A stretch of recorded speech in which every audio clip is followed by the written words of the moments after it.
Hello and welcome to day 113 of Dungeon 23, the series where we make a room of a mega dungeon every day for a year.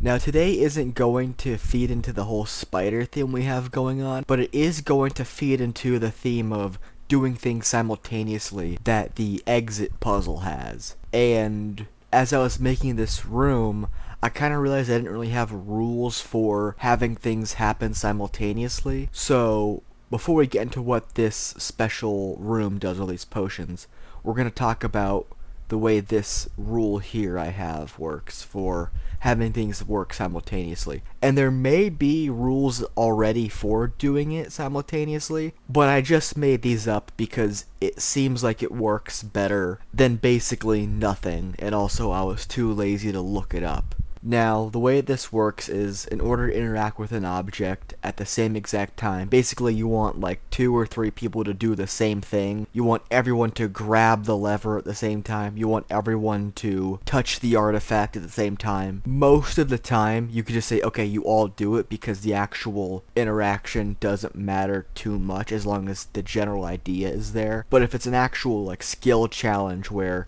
who gets something first or touches something first or when it gets activated matters to a grander puzzle, then you want to have some rules for it.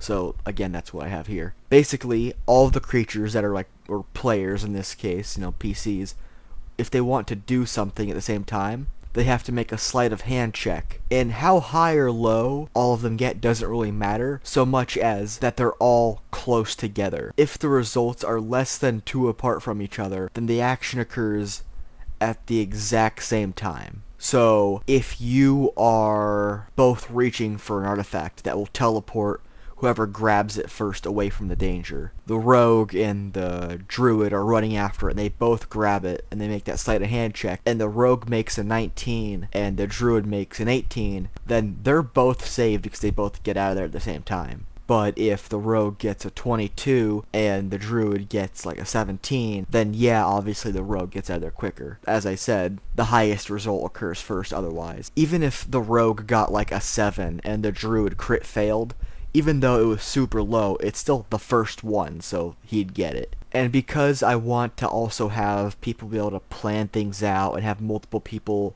do things and kind of like meticulously plan things and basically do a lot of setup, the difference can be 5 apart if the creature has advantage. So basically, if you have like 2 guys on each thing trying to do it, then the difference could be much larger because you have more people getting ready for it, they're all preparing for it, they're all getting each other psyched up for it. It's all very carefully planned. Now, for the actual room of the day, it's this room which has these potion pillars which display a potion. And the gimmick here is that when you grab one potion, the other 3 disappear. We'll actually just turn to harmless water that is just colored and maybe even flavored, but they lose their magic if you grab one. Now, if you grab 2 at the same time, then you get both, because you're basically faster than the magic, the spell going off that dispels them. So the potions are kind of mirrors of each other, at least in that we have a potion of reduction and a potion of enlarging, and then also a potion of slowness and a potion of haste. Now, these seem pretty straightforward. The potion of reduction on this pillar is a potion that mimics the reduce effect of the enlarge and reduce spell. Basically, the way enlarge reduce works is you could choose to either enlarge or reduce something. Reducing it obviously makes it smaller, it gives it disadvantage on some checks, it makes it do less damage, it increases its stealth, it might even increase its AC, I'm not sure. And then inversely, you have potion of enlarging, which makes a creature bigger, it has advantage on certain strength checks, I think it even moves faster, I think it may have a penalty to AC, I'm not sure, but it also gives like a bonus to damage. And the spell could do either one, which maybe they should be separate, I don't know. I always like the idea of there being more spells that are more niche. Like, for example, Ceremony feels like it could be like 6 spells, but I understand why it's all grouped together. Or how Locate Plants and Animals is 1 spell when it feels like it should be separate. Or Protection from Evil and Good could be like 11 different spells for all the different creature types and subtypes and stuff like that. But I guess it's just more of like a gameplay mechanic of, we don't want people to just take one spell, then have something that's slightly different and completely useless because they don't have it. I don't know.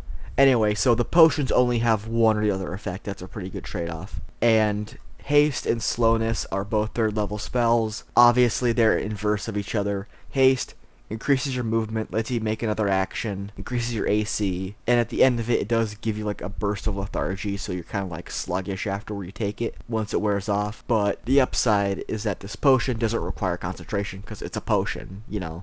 You don't have to concentrate on the chemicals in your body. Same thing goes for slowness. Actually, I think all of these original spells are concentration, but that's besides the point. Now, slowness is basically the inverse of haste, although it doesn't have like a bonus, like you don't get bonus to your speed after it's over for a turn. But it basically decreases your speed. You could only take a bonus action or an action as opposed to both, and you cannot take reactions. And I think it also decreases your AC. And all these pillars have the same effect of you take one and the other ones disappear, or rather, again, turn into harmless colored water, unless you take 2 at the same time, or both are taken at the same time by 2 separate creatures. So if you have a party of 4 and they all roll exceptionally well by getting very lucky, or they have a bunch of like things giving them advantage, then they could realistically get 2 or maybe even 3 potions if they're super lucky. Getting all 4 potions is probably just not gonna happen, but it is a possibility, albeit one that's very, very unlikely. Other than the potions, this door right here is jammed.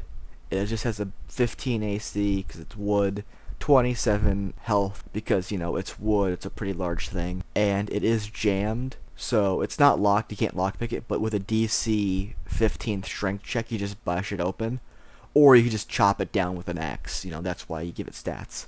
And that's basically our room. If you want to see more wacky magic items with clever mechanics for how to get them, cool traps, weird and strange monsters, goofy puzzles, stuff like that, then consider liking, commenting, and subscribing, because then these videos will show up in your recommendations more often. There's also a bell next to the subscribe button that's supposed to turn on notifications, but whether or not it works, I have no idea. I've heard conflicting reports. Or you could always just come back tomorrow. These videos are a daily occurrence.